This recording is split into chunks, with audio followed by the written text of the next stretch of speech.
Olá, eu sou Pedro Gonçalves Queiruga e hoje irei apresentar para vocês o meu trabalho sobre a propagação de raios cósmicos em campos magnéticos galácticos e extragalácticos, feito sob a orientação do professor Dr. Marcelo Leite. Os raios cósmicos são partículas carregadas muito energéticas que viajam no espaço a velocidades próximas da luz. Eles podem ter origens galácticas ou extragalácticas, o que diferencia a energia deles. Ao lado temos uma figura que mostra o fluxo de raios cósmicos. É possível observar que quanto maior a energia, menor a taxa de ocorrência do evento na Terra. Mas é difícil determinar a origem dos raios cósmicos, pois eles são partículas suscetíveis a campos magnéticos, de modo que os mesmos são responsáveis por embaralhar sua trajetória, fazendo com que não possamos saber sua origem apenas olhando a direção de chegada, como é feito com fótons e neutrinos.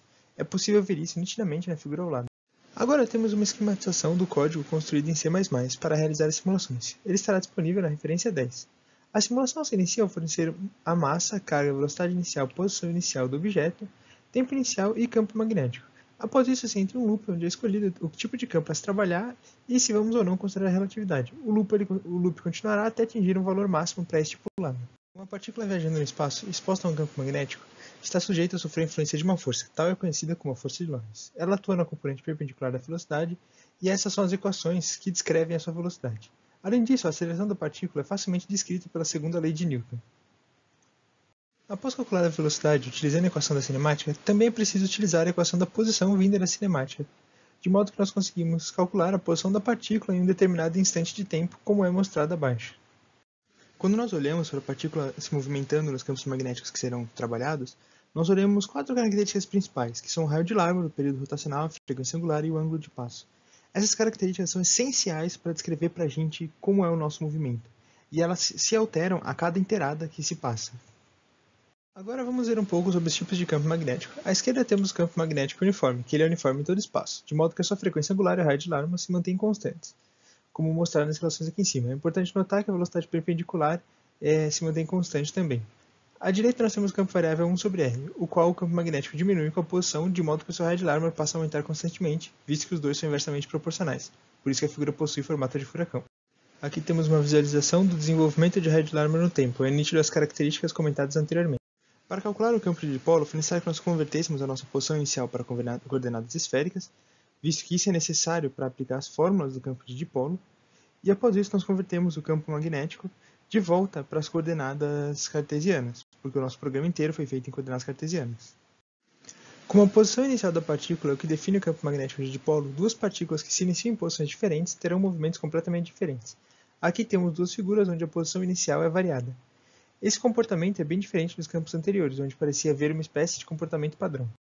É nítido que inclusive os raios de Larmor no campo de dipolo vão variar de maneiras diferentes também. Também podemos considerar os efeitos relativísticos sobre as partículas, visto que essas estão se movendo a velocidades próximas à da luz. Para isso utilizamos a correção da massa pelo fator gama de Lorentz vindo da relatividade, como dadas as relações abaixo. Aqui nós modificamos os gráficos anteriores, com a partícula ficando mais pesada e modificando o movimento.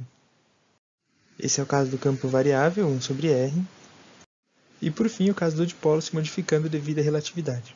Agora, o último modelo trabalhado foi o do campo magnético galáctico. Como esses campos ainda não são bem entendidos, são aceitos dois modelos, o ASS, onde os dois braços da espiral possuem a mesma direção de campo magnético, e o BSS, onde os dois braços da espiral possuem direções opostas de campo magnético.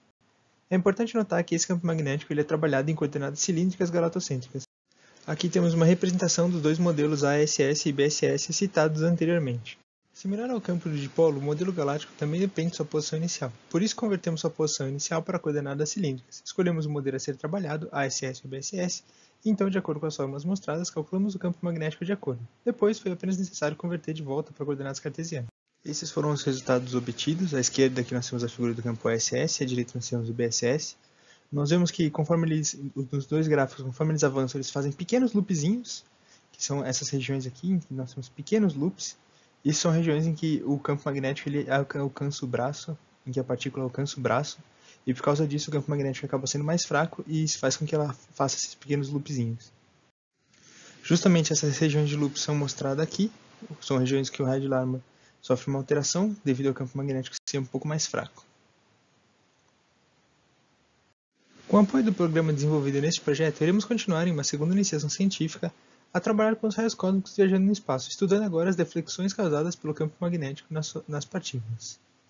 Bem, chegamos ao fim do nosso trabalho. Eu agradeço ao CNPq pela bolsa de iniciação científica e principalmente ao professor Dr. Marcelo Leite pelo apoio e motivação dele durante toda a realização do trabalho.